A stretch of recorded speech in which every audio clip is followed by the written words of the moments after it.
امام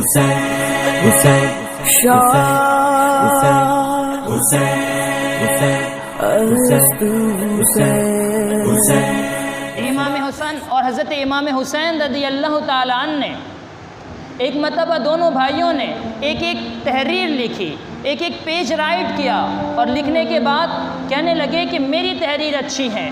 حضرت امام حسین نے کہا کہ میری تحریر اچھی ہے، حضرت امام حسن نے کہا کہ نہیں میری تحریر اچھی ہے۔ کہا کہ چلو بابا جان کے پاس چلتے ہیں، بابا جان اس کا فیصلہ کر دیں گے کہ ہم میں سے کس کی تحریر اچھی ہے۔ لہذا حضرت امام حسن اور حضرت امام حسین رضی اللہ تعالیٰ عنہ حضرت علی رضی اللہ تعالیٰ عنہ کی بارگاہ میں آتے ہیں۔ حضرت علی رضی اللہ تعالیٰ عنہ سے کہنے لگے کہ بابا جان ہم نے یہ تحریر لکھی ہے، آپ فیصلہ فرما دیں کہ ہم میں سے یہ تحریر کس کی اچھی ہے۔ حضرت علی رضی اللہ تعالیٰ عنہ جو شیر خدا ہیں، جو امیر المؤمنین ہونے والے تھے، اور جن کی شان یہ تھی کہ جو اعلیٰ سے اعلیٰ فیصلے کر سکتے تھے، جن کے سامنے انتہائی مشکل گزار فیصلہ بھی رکھا جائے تو آپ منٹوں میں حل کر دیا کرتے تھے، سیکنڈ میں حل کر دیا کرتے تھے۔ جو بظاہر ایسے فیصلے لگتے تھے کہ جن کا حل ہونا مشکل ہو، آپ انہیں بھی حل فرما دیا کرتے تھے۔ یہاں تک کہ حضرت علی رضی اللہ تعالیٰ عنہ کی بارگاہ میں ایک مرتبہ دو خاتون آتی ہیں، ان کے پاس ایک بچہ موجود ہے۔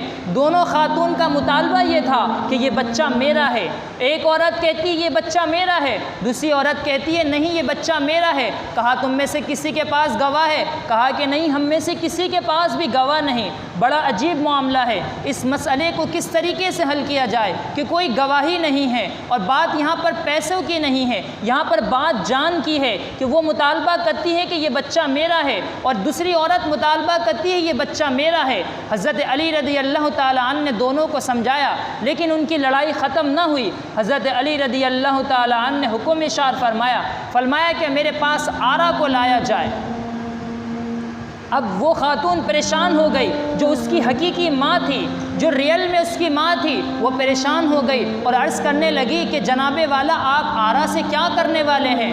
حضرت علی رضی اللہ تعالیٰ عنہ نے فرمایا کہ تمہاری لڑائی ختم نہیں ہوتی تو میں تمہارے درمیان فیصلہ کرنے والا ہوں۔ میں اس بچے کو آدھا کروں گا، آدھا تمہیں دے دوں گا اور آدھا اس خاتون کو دے دوں گا۔ تو اب وہ عورت جو اس کی حقیقت میں ماں تھی، ماں تو ماں ہوتی ہے، ماں کب برداشت کر سکتی ہے کہ اس کے سامنے اس کے بچے کے دو ٹکڑے کیے جائے؟ ماں تو اپنے بچے پر کانٹے کو چبھنے والے کانٹے کو بھی برداشت نہیں کر سکتی۔ تو اس ماں نے کہا کہ آپ ایسا کریں کہ میرے بچے کو ذبح نہ کریں، آپ اس بچے کو اسی عورت کو دے دیں جس عورت کا مطالبہ ہے مجھے یہ بچہ نہیں چاہیے۔ حضرت علی رضی اللہ تعالیٰ عنہ نے آپ نے اس اپنے حکمت دانہ طریقے سے آپ نے پہچان لیا کہ حقیقت میں اس کی ماں ہے، اور دوسری عورت جو خاموش رہی آپ نے اسے ڈانٹا اور فرمایا کہ کیا تجھے شرم نہیں آتی کہ تو میری بارگاہ میں جھوٹ بولتی ہے؟ تو اس نے اقرار کیا کہ حضور والا مجھے معاف کر دیں، مجھ سے غلطی ہو گئی کہ میں نے جھوٹ بولا،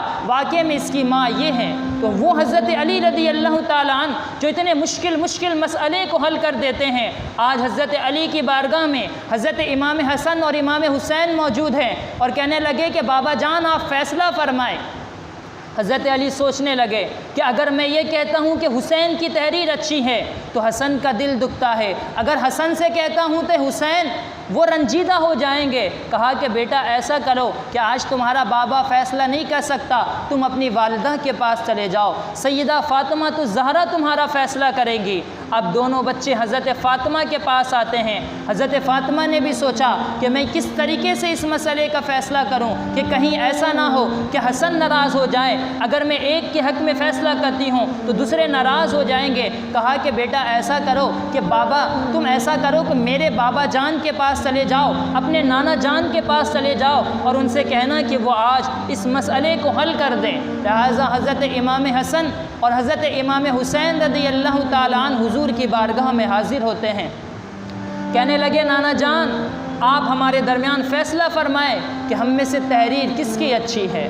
حضور نے فرمایا کہ اے میرے نواسے، اے میرے شہزادے، آج میں تمہارے درمیان فیصلہ نہیں کروں گا بلکہ تمہارے درمیان فیصلہ آج اللہ کریم فرمائے گا۔ لہٰذا حضرت جبریل علیہ السلام تشریف لاتے ہیں۔ حضرت جبریل علیہ السلام کے پاس ایک سیب موجود تھا، جنتی سیب موجود تھا۔